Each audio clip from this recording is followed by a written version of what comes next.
बिनबुडाचे खोडसाळपणे आरोप करून मॅरेथॉन इंटरनॅशनल स्कूलची बदनामी करणाऱ्या एका राजकीय पक्षाच्या पदाधिकाऱ्यांनी धमकी दिली। राज्यातील मोठ्या नेत्याच्या नावाने धमकावून लाखो रुपयांची खंडणी मागितल्याचा आरोप संस्थेचे व्यवस्थापक एस चव्हाण यांनी केला आहे।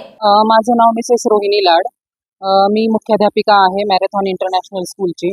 शाळेच्या गुणवत्तेविषयी बोलायचं म्हटलं तर आपल्या शाळेमध्ये शिक्षणाचा दर्जा अतिशय उत्तम आहे आणि याचंच उदाहरण जर सांगायचं झालं तर आत्ताची ही जी 10वीची विद्यार्थिनी आपली 94% ज्या कापसे विद्यार्थिनीला मिळालेले आहे तो हा आपल्या चांगल्या शिक्षणाचाच एक भाग आहे किंवा त्याचा एक तो रिझल्ट आहे। आपल्या शाळेमध्ये सगळ्या ॲक्टिव्हिटीज अगदी प्रॉपरली घेतल्या जातात। याच्यामध्ये हॉर्स रायडिंग असो, स्विमिंग असो, कराटे असो, ह्या सर्व ॲक्टिव्हिटीज आपण अगदी रोजच्या रोज आणि ह्या ग्रेड 1 पासून तर 8th पर्यंत आपण ह्या सर्वांना देतो। वैदिक मॅथ्स आहे, फॉरेन लँग्वेजेस आहे आणि प्लस आपण विद्यार्थ्यांकडून फीज व्यतिरिक्त काहीही घेत नाही। प्लस पहिलीला जेव्हा ॲडमिशन होतं किंवा ज्याही क्लासला ॲडमिशन होईल त्यांना ज्या वर्षी फीज ॲप्लिकेबल असेल तीच 12वी पर्यंत राहते। फीजमध्ये कोणतीही फीज वाढ वगैरे काही होत नाही। प्लस ह्याच फीजमध्ये आपण वह्या, पुस्तकं, ड्रेस, युनिफॉर्म, शूज, सॉक्स जे काही शालेय साहित्य आहे हे आपण दरवर्षी प्रत्येक विद्यार्थ्यांना फुकट देतो। आपण याचे कोणतेही वेगळे चार्जेस घेत नाही। आपल्या विद्यार्थी जो 9वीचा आहे तर ज्याचे पालक आता आंदोलनामध्ये सहभाग ज्यांनी घेतला होता तर त्या विद्यार्थ्याचं असं म्हणणं आहे की माझ्या वडिलांचे संबंध यांच्या मार्फत डायरेक्ट अजित पवारांशी आहेत आणि तो या गोष्टीवर टीचर्सला दमदाटी केलेली आहे आणि ह्या वातावरणामुळे शिक्षकांमध्ये पण घबराटीचं वातावरण आहे। नुकतेच शेवाळवाडी येथील मॅरेथॉन इंटरनॅशनल स्कूलमध्ये व्यवस्थापन नीट नाही, शाळेचा परवाना रद्द करा अशा घोषणा देऊन शाळेच्या आत आंदोलन केले। शाळा व्यवस्थापनाविरुद्ध यावेळी आंदोलक आक्रमक झाले होते। महिला शिक्षक आणि विद्यार्थ्यांमध्ये घबराट निर्माण झाली। शाळेच्या महिलांशी गैरवर्तन केल्याचा आरोप व्यवस्थापनाने केला आहे। शाळेचा परवाना रद्द करा, मुलांना त्रास आहे, आम्ही एका राजकीय नेत्याच्या खूप जवळचे आहोत, आम्ही शाळेला टाळे ठोकू अशी धमकी देऊन लाखो रुपयांची मागणी हडपसरमधील एका हॉटेलमध्ये केल्याचे त्यांनी प्रसिद्धी माध्यमांशी बोलताना सांगितले। माझं नाव चव्हाण सर आहे। मी मॅरेथॉन स्कूलमध्ये ॲडमिन पदावर कार्यरत आहे। 20 सप्टेंबर रोजी जे राष्ट्रवादीच्या अजितदादा पवार गटाच्या लोकांनी स्कूलमध्ये खोडसाळपणे येऊन आंदोलन केले व खोटे आणि बिनबुडाचे सर्व आरोप लावले। त्या आरोपामध्ये काही तथ्य नाही। शाळेला बदनाम करणे हा त्याच्या पाठीमागचा हेतू होता आणि आम्हाला असं आमच्या लक्षात आता आलेलं आहे की त्यांना शाळेला ब्लॅकमेल करून व खंडणी मागून पैशाची वसुली करण्याचं त्यांचं त्याच्या पाठीमागचं धोरण होतं।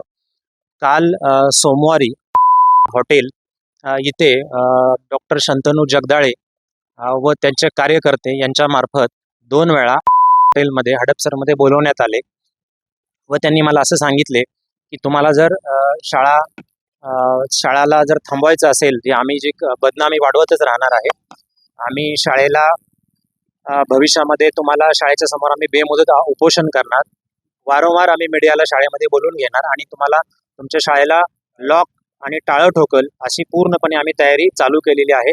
मी म्हटलं सर असं कशासाठी, हे तुम्ही कशासाठी असं सगळं विषय करत आहे?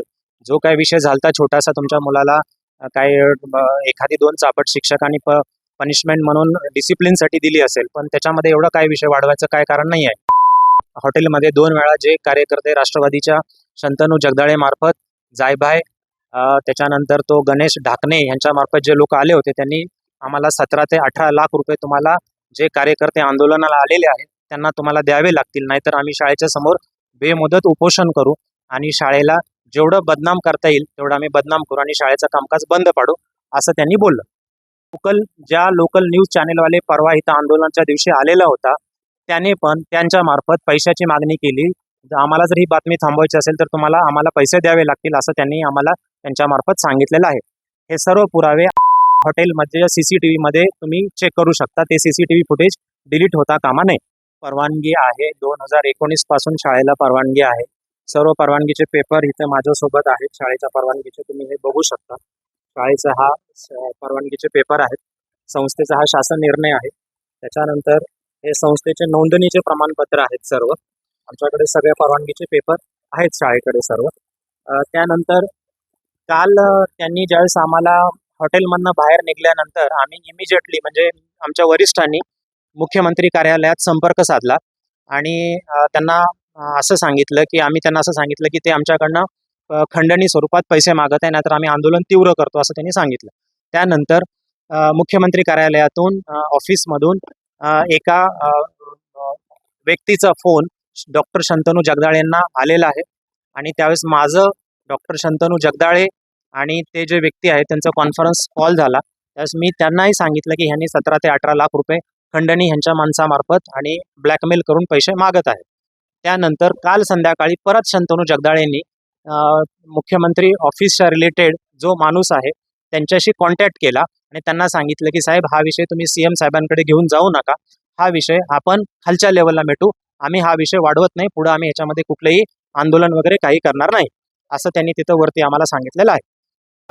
काल ज्यावेळेस हॉटेलमधून बाहेर आल्यानंतर शंतनू जगदाळे, सुनील जायभाय, गणेश ढाकणे आणि हा मंगेश सोनावणे ह्या सगळ्यांनी मिळून मला असं सांगितलं, तुम्ही जर आमची पैशाची पूर्तता नाही केली तर आम्ही तुमच्या विरुद्ध खोटे गुन्हे व तुम्हाला खोट्या केसेसमध्ये अडकवू आणि तुम्हाला व तुमच्या शाळेला लॉक कसं होईल याची आम्ही पूर्ण व्यवस्था करू.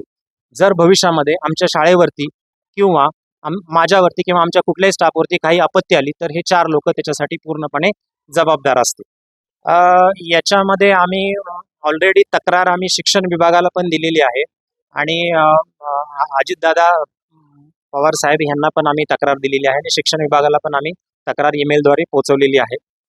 या संदर्भामध्ये आम्ही स्कूल मार्फत एक तक्रार ऑलरेडी नोंदवलेली आहे याच्या संदर्भामध्ये आणि ज्या लोकल न्यूज चॅनेलवाल्यांनी त्या दिवशी मुद्दामून जे खोटेपणाचे आरोप केलेले आहेत, जे त्यांनी सत्यता न तपासता पडताळणी न करता आमच्या शिक्षकांवर, प्रिन्सिपलवर, माझ्यावर जे काही खोटे आरोप केलेले आंदोलनामार्फत, तर त्यांच्या विरुद्ध पण आमची संस्था, शाळा मानहानीचा, अब्रू नुकसानीचा व डिफेमेशनचा दावा करून त्यांना कोर्टामध्ये कायदेशीररित्या खेचणार आहे.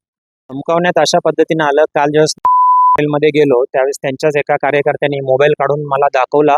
हॉटेलचा पाहिजे CCTV आपण चेक करू शकता की मी स्वतः अजितदादांच्या सोबत असतो असा त्यांनी मला व्हिडिओ दाखवला आणि शंतनू जगदाळे हे माझ्या शब्दाच्या पुढे जाणार नाही आहेत, तुम्ही आम्हाला 17 ते 18 लाख रुपये जगदाळेंनीच सांगितलेलं आहे ते तुम्ही आम्हाला द्या आणि तरच आम्ही हा विषय इथं थांबू, नाहीतर शाळेच्या समोर उपोषण करून शाळेला वेठीस धरू असं त्यांनी आम्हाला बोललेले आहे. आणि त्यानंतर ज्यावेळेस परवा आंदोलन झालं त्या आंदोलनामध्ये सुद्धा फक्त एकच पालक होता, बाकी त्याच्यामध्ये कोणीही पालक नव्हते.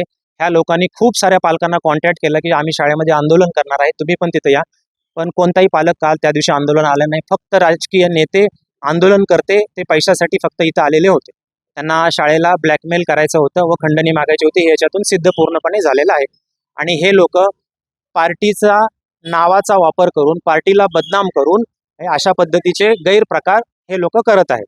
या संदर्भात मुख्यमंत्री एकनाथ शिंदे, उपमुख्यमंत्री अजित पवार, शिक्षण अधिकारी, पोलीस आयुक्त यांच्याकडे लेखी तक्रार व्यवस्थापनाने केली आहे.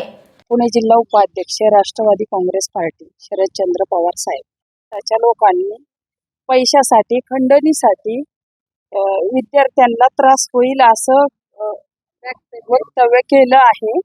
तरी अजितदादांनी याची दखल घ्यावी आणि ह्यांच्यावर कडक कारवाई करावी. झालेला हा प्रकार मी सुप्रिया सुळे ताई यांच्या कानावर घालणार आहे. ऐकलं तर आम्ही पण तीव्रच आंदोलन करूया. त्याचे प्रिन्सिपल रोहिणी मॅडम व लाड मॅडम, चव्हाण सर, तुमचे काम तुम्ही चालू ठेवा, आम्ही तुमच्या पाठीशी आहे. शाळेची बदनामी करून सोशल मीडियावर पोस्ट आणि चुकीची बातमी प्रसिद्ध केल्याबद्दल अब्रू नुकसानीचा दावा दाखल करणार असल्याचेही व्यवस्थापक S. चव्हाण यांनी सांगितले.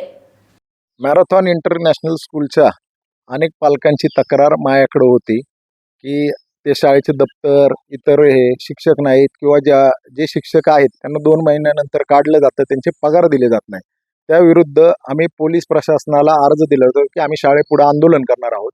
पोलीस प्रशासनाने आमच्याशी पण चर्चा केली, पण शाळेचं तिथं चर्चा करायला कोणी आलं नाही. त्यामुळे आम्ही त्या ठिकाणी आंदोलन केलं. त्यांचे जे आरोप आहेत ते बिनबुडाचे आहेत. मी कोण शाळेची मॅनेजमेंट त्यांना कोणालाही ओळखत नाही, मी त्यांना कोणालाही भेटलो नाही. माझ्याकडे त्यांचं रेकॉर्डिंग आहे की त्यांनी मी पैसे त्यांना कुठेही मागितले नाहीत. त्यामुळं माझ्यावर केलेले आरोप हे बिनबुडाचे आहेत. त्याच्या विरुद्ध मी संविधानिक त्यांच्या विरुद्ध जर असे आरोप करीत असतील तर मी त्यांच्या विरुद्ध ह्याचा अब्रू नुकसानीचा दावा दाखल करणार आहे. पुण्याच्या पूर्व भागातील 1938 पासून ग्राहकांना गुणवत्ता व सेवेची हमी असलेले अग्रवाल स्वीट्स म्हणजे नुसती परंपरा नाही तर चोखंदळ खवयांसाठी मेजवानी आहे. स्वर्गीय मुन्नालाल अग्रवाल यांच्या प्रदीर्घ वारसा सांभाळत अग्रवाल कुटुंबियांनी स्वीट्समध्ये ग्राहकांची गरज ओळखून अस्सल तुपातील पदार्थ आणि तत्पर सेवेचा वारसा जपत फूड क्षेत्रात नाव